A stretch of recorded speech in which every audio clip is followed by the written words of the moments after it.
सोरा एक बार फिर से उस सुनसान और पत्थरीली जमीन पर खड़ा था, जिसे उसके अंदर एक अजीब सी उदासी भर आई। वो वही धूप से ढंका हुआ फ्लोटिंग स्काई आइलैंड था, जहां वेस्टर्न स्टाइल के टूटे फूटे बिल्डिंग्स थे। ये पूरी जगह ऐसी लग रही थी जैसे वहां कभी कोई जिंदगी थी ही नहीं। तभी दूर से एक बहुत स्ट्रांग प्रेजेंस का एहसास हुआ, जिससे सोरा को लगा कहीं यहाँ कोई इंसान तो नहीं है। वो प्रेजेंस धीरे धीरे पास आ रही थी। भारी कदमों की आवाजें सूनी जमीन में गूंज रही थीं। एक विशालकाय शर्टलेस आदमी लंबे सुनहरे बालों के साथ सामने आया और सोरा को इशारा करके बुलाया। वो भारी आवाज में बोला कि वो सोरा का इंतजार अब इसके बिल्कुल किनारे पर करेगा। अचानक सोरा की आंख खुल गई। उसने एक जोर से सांस ली और देखा कि वो अपने बिस्तर पर लेटा हुआ था। उसका दिल तेजी से धड़क रहा था। फिर से वही अजीब सपना, उसने सोचा। वो अजीब विजुअल्स अब भी उसके दिमाग में ताज़ा थे। तभी उसकी माँ की आवाज़ आई, जो सुबह की खामोशी को चीरती हुई बोली कि अगर जल्दी नहीं किया तो देर हो जाएगी। सौरा ने मुंह में बड़बड़ाते हुए जवाब दिया कि आ रहा हूँ। बाद में जब वो बाथरूम में था तो उसे वो एहसास पीछा नहीं छोड़ रहा था कि वो आदमी कुछ जाना पहचाना लग रहा था। फिर भाप से भरे शीशे में उसने खुद को देखा और एक बार फिर से वो कन्फ्यूजन उसकी आंखों में छलकने लगी। वो धीरे धीरे ब्रश करते हुए गुनगुना रहा था और सोच रहा था कि शायद वो हाल ही में कुछ ज़्यादा ही पढ़ाई कर रहा है। जैसे ही उसने सिंक में थूका, उसका पापा, जो अभी अभी शावर लेकर आए थे और तौलिया से बाल सुखा रहे थे, शीशे में दिखे। उन्होंने हंसते हुए पूछा कि क्या सोरा लेट उठ गया है, और फिर मजाक में उसके बाल बिगाड़ दिए। 15 साल का सोरा झुंझलाते हुए बोला कि अब मैं बच्चा नहीं रहा। लेकिन उसके पापा ने मस्ती में अपने मसल्स दिखाते हुए कहा कि देखो कितना स्ट्रांग बॉडी है मेरा। सोरा गुस्से में चिल्लाया कि मैं देख भी नहीं रहा, और जल्दी से शेल्फ से एक बॉटल उठा ली। वो बड़बड़ाया कि अगर उनका अपार्टमेंट इतना छोटा ना होता तो उसे हर दिन अपने पापा को ऐसे नहीं देखना पड़ता। उसके पापा हंसते हुए बोले कि एक दिन जब मैं रिच बन जाऊंगा तो एक बड़ा सा घर लेंगे जहां सोरा और रिकू के अपने अपने रूम्स होंगे। सोरा ने मुंह धोते हुए मजाक में कहा कि पापा, ये वादा पिछले 5 साल से कर रहे हैं आप। उसके पापा फिर हंस पड़े और बोले कि जब से रिकू सेल्फ डिफेंस फोर्स में गया है तो जिंदगी थोड़ी आसान हो गई है। सोरा ने बस शांत सा ऐसा है क्या कहा। फिर वो सोचने लगा कि रिकू को सेल्फ डिफेंस फोर्स में गए 3 साल हो गए और वो खुद भी फ्यूचर में ज्वाइन करने का प्लान कर रहा है। उसे पता था कि तब उसे इस हलचल भरी लेकिन प्यारी जिंदगी को अलविदा कहना होगा। उसके पापा को, जो हमेशा मजाक करते रहते थे और थोड़े लापरवाह थे, और उसकी माँ को, जो थोड़ी सख्त लगती थी लेकिन दिल से सबको बहुत प्यार करती थी। ये लोग मेरे साथ हैं, यही बहुत है, उसने सोचा, और दिल ही दिल में चाहा कि ये जिंदगी कभी खत्म न हो। तभी अचानक अपार्टमेंट जोर से हिलने लगा। उसके माँ बाप चिल्ला उठे, सोचने लगे कि ये भूकंप है या कुछ और हो रहा है। लेकिन सौरा हमेशा जानता था कि ये शांत जिंदगी एक दिन खत्म हो जाएगी, पर उसने कभी ये नहीं सोचा था कि वो इस तरह खत्म होगी जब उनके खिड़की के बाहर जमीन फाड़कर एक विशाल टावर निकल आया। टावर सीधे उनके ऊपर आ गया था। सौरा खिड़की से बाहर देखता रह गया। उसके मुंह से निकला, ये कोई मजाक है क्या? उस वक्त जब उसने देखा कि फाइटर जेट्स उस भयानक स्ट्रक्चर के चारों तरफ घूम रहे हैं, वो नहीं जानता था कि इस टावर का आना इंसानियत के इतिहास को पूरी तरह से बदल देगा। लेकिन वो ये ज़रूर महसूस कर पा रहा था, एक अजीब सिहरन के साथ, कि इस टावर का कुछ न कुछ कनेक्शन उसके सपनों से है। तभी उसके भाई रिकू ने कॉल किया, जिसमें उसने उन्हें तसल्ली देने की कोशिश की कि सब ठीक हो जाएगा। उसने कहा कि बस सेल्फ डिफेंस फोर्स की इंस्ट्रक्शंस को फॉलो करना है और वो जल्द ही घर वापस लौट आएगा। लेकिन उसका ये वादा बहुत कमज़ोर और थकी हुई आवाज़ में आया। उसी रात वो आखिरी बार था जब सोरा ने अपने भाई की आवाज़ सुनी, जबकि उसके माँ बाप की आंखों में गहरी चिंता साफ दिख रही थी। शुरुआत में न्यूज़ ने बताया कि जब तक लोग घरों के अंदर रहें कोई प्रॉब्लम नहीं होगी, भले ही स्क्रीन पर तबाही की तस्वीरें दिख रही थीं। लेकिन फिर रिपोर्ट्स आने लगीं कि पूरी दुनिया में ऐसे टावर्स की गिनती 20 तक पहुंच गई है, और जल्दी ही न्यूज़ ब्रॉडकास्ट पूरी तरह से बंद हो गया। सिर्फ रेडियो बज रहा था, जो वही लिमिटेड जानकारी बार बार सुना रहा था। फिर आया ऑफिशियल आदेश कि तुरंत किसी शेल्टर की तरफ इवैक्यूएट करो। तो उसकी माँ ने रिकू के लिए एक लेटर छोड़ा, और फिर वो, सोरा और उसका पिता, जो जरूरी सामान पैक कर रहे थे, डेजिग्नेटेड इवैक्यूएशन शेल्टर की ओर निकल पड़े। रास्ते में जो कुछ भी उन्होंने देखा वो किसी बहुत बड़े खतरे का संकेत दे रहा था। सैनिक मिलिट्री व्हीकल्स में तेजी से जा रहे थे। उनके चेहरे डर और हताशा से भरे हुए थे। उन व्हीकल्स पर गहरे पंजों के निशान थे, जैसे किसी भयानक मॉन्स्टर ने हमला किया हो। जब उनका परिवार उनके पास से गुजरा तो उन गाड़ियों से सड़ने की भयानक बदबू आ रही थी।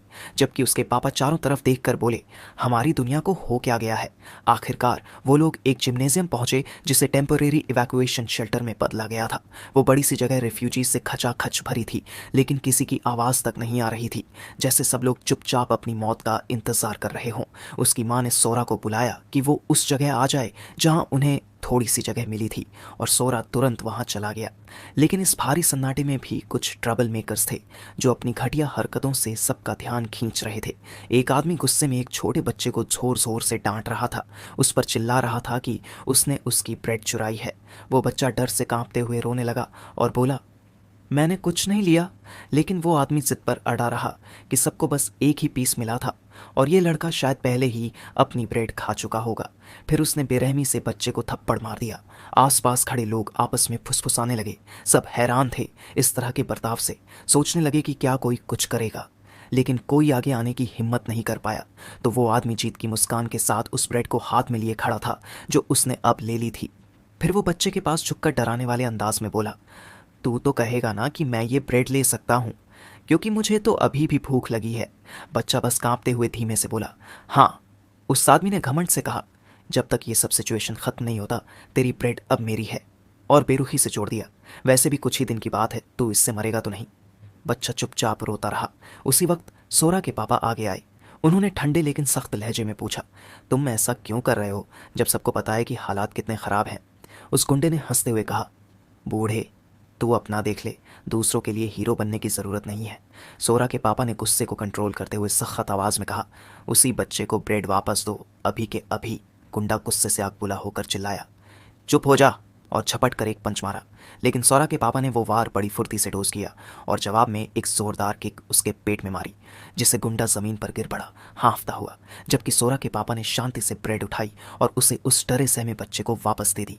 बच्चे ने डरते डरते धन्यवाद कहा, जबकि गुंडा ज़मीन पर बड़े बड़े गालियाँ देता रहा। तो सोरा के पापा ने उसे एक कड़क और सख्त नज़र से देखा।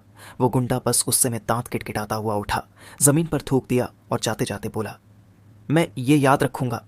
अब सोरा ने अपने पापा को देखकर एक मिला जुला भाव महसूस किया, चिंता और गर्व का। तभी उसके पापा ने उसकी तरफ देखकर मुस्कुराते हुए कहा, घबराओ मत, मैं उस आदमी पर नज़र रखूंगा। जबकि सोरा सोचने लगा, मरने के बाद भी मैं उस आदमी को नहीं भूल पाऊंगा, क्योंकि ये एक कगावा था। कगावा वही घटिया इंसान था जो पहले सोरा को बहुत बुरी तरह बुली करता था और उसमें अजीब तरह की खुशी पाता था। तभी अचानक एक सोल्जर शेल्टर के अंदर घुसा, दरवाज़ा लात मारकर खोला और पूरे जोश से इमरजेंसी मैसेज चिल्लाने लगा। वो चिल्लाया, सभी लोग तुरंत शेल्टर के पीछे से बाहर निकले और जो ट्रक्स बाहर खड़े हैं उनमें चढ़ जाएं।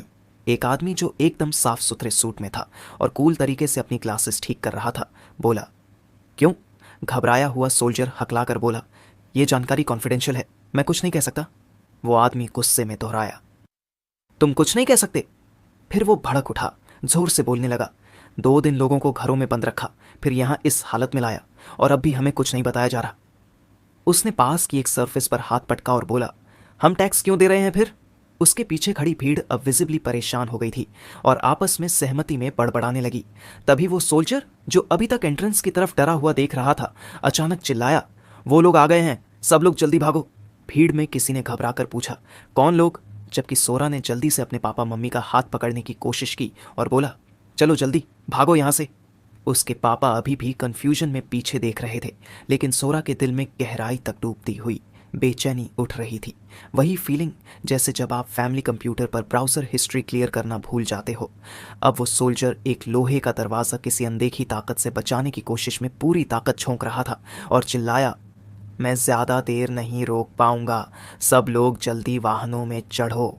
और फिर एक भयानक क्रैश के साथ वो दरवाज़ा टूट गया और एक राक्षसी फिगर्स अंदर घुस आईं, जिससे भीड़ में अफरा तफरी मच गई। एक भयानक क्रीचर जिसकी आंखें लाल चमक रही थीं और दांत बाहर निकले हुए थे, जोर की दहाड़ मारते हुए सामने आया। सोरा ने हैरानी और डर से आंखें फाड़कर उस नज़ारे को देखा। उसकी समझ से बाहर था कि ये सब हो क्या रहा है। चारों तरफ चीख पुकार मच गई। इवैक्यूईज पर वो राक्षस टूट पड़े, जिससे सोरा खुद को स्टैम्पीड के बीच पाया, जिससे दिल दहला देने वाला डर उस पर हावी हो गया। लोग चारों तरफ से चिल्ला रहे थे, मॉन्स्टर मॉन्स्टर। तभी उसे अपने मम्मी पापा की आवाज़ सुनाई दी जो उसका नाम पुकार रहे थे, उसे भागने को कह रहे थे और इवैक्यूएशन ट्रक्स की तरफ भाग रहे थे। शेल्टर में हर तरफ केओस फैल चुका था। लोगों की चीखें डर और मौत से भरी हुई थीं। सोरा ने दृढ़ता से कहा, पहले ट्रक में जगह नहीं है तो आप दोनों पहले चढ़ो। उसकी आवाज़ में अर्जेंसी साफ थी। फिर सोरा ने हाथ बढ़ाकर किसी तरह अपने पापा का हाथ पकड़ लिया। उसके पापा उसे जल्दी चढ़ने के लिए कह रहे थे, लेकिन तभी ट्रक में पहले से बैठे लोग गुस्से से चिल्लाने लगे, ट्रक पहले ही फुल है, अगर चढ़ना नहीं है तो उतर जाओ। सोरा ने गुस्से में दांत भींच लिए। उसकी मुट्ठी कस गई और बेबसी में एक गाली उसके मुंह से निकल गई। लेकिन अगले ही पल फैसला लेते हुए उसने अपने पापा का हाथ छोड़ दिया और चिल्लाया, मैं दूसरे ट्रक में चढ़ता हूँ। उसके पापा फिर उसे पुकारते रहे, लेकिन सोरा दौड़ पड़ा अगले ट्रक की तरफ, लेकिन वो भी पूरी तरह भरा हुआ था। वो आगे बढ़ा, एक और ट्रक देखा, वही हालत। अब उसकी नज़र आखिरी ट्रक पर पड़ी। वो दौड़ता हुआ उस ट्रक की तरफ गया और चढ़ने की कोशिश करने लगा। तभी उसे कगावा और एक और आदमी वहां पहले से मौजूद दिखे। अचानक एक हाथ उसकी तरफ बढ़ा, उसे ऊपर खींचने के लिए। सोरा ने राहत की सांस ली और थैंक्स कहते हुए वो हाथ पकड़ लिया। लेकिन जैसे ही उसने उस आदमी का चेहरा देखा, उसकी सांस अटक गई। वो कगावा था। उसकी आंखों में वही पुरानी नफरत की चमक और होंठों पर एक तिरस्कार भरी मुस्कान थी। उसने मजाक उड़ाते हुए कहा, थैंक्स, ये लाइन मेरी है कहने की। अब सोरा की आंखें डर और हैरानी से फटी रह गईं, जबकि कगावा ने कहा, तेरे जैसे कचरे को मरना ही चाहिए, अपने बाप की जगह तू मर जा। और फिर उसने एक जोरदार धक्का देकर सोरा को चलते ट्रक से नीचे फेंक दिया। सोरा पीछे की तरफ लुढ़क गया। जमीन तेजी से उसके सामने आ रही थी। उसके मन में एक ही ख्याल आया, सब खत्म हो गया। वो जोर से जमीन पर गिरा, इतनी ताकत से कि उसकी सांस ही रुक गई। जमीन पर पड़े हुए चोट खाए और कंफ्यूज्ड हालत में उसने दिल से सोचा, मुझे अभी नहीं मरना? नहीं।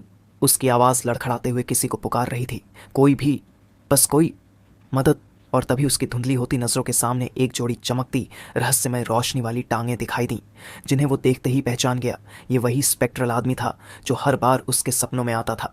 कगावा का वो नीच हंसता हुआ चेहरा उसके दिमाग में घूम ही रहा था कि उस इम्पोजिंग ड्रीम फिगर ने धीरे से कहा, मैं तुम्हारा एबिस के एज पर इंतजार करूंगा। और अचानक एक स्वेलिंग डार्क वॉर्टेक्स उसके सामने उभर आया। सब कुछ जैसे सपना सा लगने लगा। फिर सोरा ने पलकें झपकाईं और अब वो एक अनजान, सख्त और पत्थरों से भरी जमीन पर पड़ा था। वो कंफ्यूजन में सोचने लगा, क्या ये सब बस सपना था? चारों तरफ उजड़ा वीरान लैंडस्केप था। तभी एक पत्थर की बनी भारी कुल्हाड़ी जमीन पर आकर सीधे उसके सामने गिरी, एक डरावनी आवाज के साथ। तो वो चौंक कर ऊपर देखने लगा, जहां एक भयंकर हरे रंग का गोबलिन एक और कुल्हाड़ी उसकी तरफ मार रहा था। तो सोरा डर के मारे पीछे हट गया और चिल्लाया, ये तो असली मॉन्स्टर है। इसे उसके मन में पैनिक की लहर दौड़ गई। मम्मी पापा कहाँ हैं? मैं यहाँ अकेला क्यों हूँ? क्या मैं मर चुका हूँ? ये जगह कहीं ये नर्क तो नहीं? तभी एक और कुल्हाड़ी उसके पास से गुजरी, उसके गाल को हल्का छूती हुई, जहां से खून बहने लगा। वो दर्द से चिल्लाया, साले, मार दिया। वो मॉन्स्टर अब भी उसकी तरफ बढ़ रहा था। उसकी लंबी जुबान लटक रही थी और वो बिल्कुल नहीं रुक रहा था। डर के मारे सोरा चीखते हुए उठा और भागने लगा। उसके दिमाग में पिछले कुछ घंटों की सारी घटनाएं फ्लैश की तरह घूमने लगीं। वो विशाल टावर का प्रकट होना, कागावा का धोखा, वो अजीब बुजुर्ग जो उसके सपनों में आता था, और अब ये पागल मॉन्स्टर जो उसे मारने पर तुला है। तभी उसके अंदर कुछ झटक गया, जैसे किसी ने उसमें 3 एनर्जी ड्रिंक एक साथ डाल दिए हों। उसकी आंखों में हल्की बैंगनी चमक आ गई और वो गुस्से से चिल्लाया, सब के सब भाड़ में जाओ, मर जाओ। उसने पास पड़ा एक बड़ा पत्थर उठाया और उस मॉन्स्टर के सीने पर पूरी ताकत से दे मारा, जिससे क्रीचर जमीन पर गिर पड़ा बेजान। अब सोरा हांफता हुआ खड़ा था। उसे एहसास हुआ, मैं जिंदा हूं। वो नीचे पड़े मॉन्स्टर के शव को गौर से देखने लगा। ऐसा लग रहा था जैसे किसी वीडियो गेम से निकला हो। फिर उसकी नज़र क्रीचर की छाती पर एक अजीब काली लिखावट पर पड़ी, जैसे कोई रैंक लिखा हो। और तभी क्रीचर की बॉडी से एक चमकता हुआ डार्क क्रिस्टल बाहर निकलने लगा। सोरा, जिसके गाल पर अभी भी ताज़ा कट का जलन था, उस हवा में तैरते अजीब से क्रिस्टल को घूर रहा था। वो ऑब्जेक्ट किसी अननेचुरल रोशनी से धड़क रहा था। फिर उसे एहसास हुआ कि वो क्रिस्टल धीरे धीरे उसकी तरफ बढ़ रहा है। कुछ समझ पाता इससे पहले ही वो तेजी से उसके सीने की तरफ उड़ता हुआ आया और सीधे उसके शरीर के अंदर समा गया। क्या? वो हकला गया, पूरा शॉक में। उसने फौरन अपना गाल छू कर देखा, जो अभी थोड़ी देर पहले लहूलुहान था, और पाया कि उसकी सारी चोटें पूरी तरह से भर चुकी थीं। और इतना ही नहीं, उसने अपनी मुट्ठियां भींची तो उसे महसूस हुआ कि वो पहले से कहीं ज़्यादा ताकतवर लग रहा है। फिर उसने उस मरे हुए मॉन्स्टर की गिरी हुई क्रूड एक्स को उठाया, क्योंकि उसके दिमाग में एक नया ख्याल आया कि क्या मैं इन मॉन्स्टर्स को मारकर लेवल अप कर सकता हूँ, जैसे गेम्स में होता है। इसलिए उसने सोचा कि इस छोटे से फ्लोटिंग आइलैंड पर शायद और भी ऐसे क्रीचर हों, तो बेहतर होगा कि थोड़ा स्काउट कर ले, वरना कहीं अचानक फिर से कोई जंप स्केयर ना हो जाए।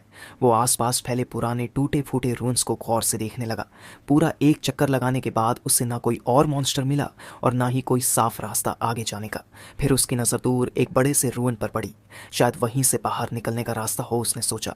पूरा टापू बादलों के समंदर में तैरते हुए किसी खोए हुए खंडहर जैसा लग रहा था। तभी उसकी नज़र किनारे पर प्रोट्रूडिंग पत्थरों पर पड़ी, जो नीचे की तरफ एक खतरनाक सी सीढ़ी बना रहे थे। उसने अपनी नई मिली एक्स की मदद से बैलेंस बनाते हुए धीरे धीरे उन पत्थर की सीढ़ियों से नीचे जाना शुरू किया। ये सीढ़ियां हवा में तैर रही थीं और टापू के चारों तरफ घूमती हुई नीचे जा रही थीं। एक अजीब सा डर उसके अंदर उतरने लगा। ये तो बुरा लग रहा है, बहुत बुरा।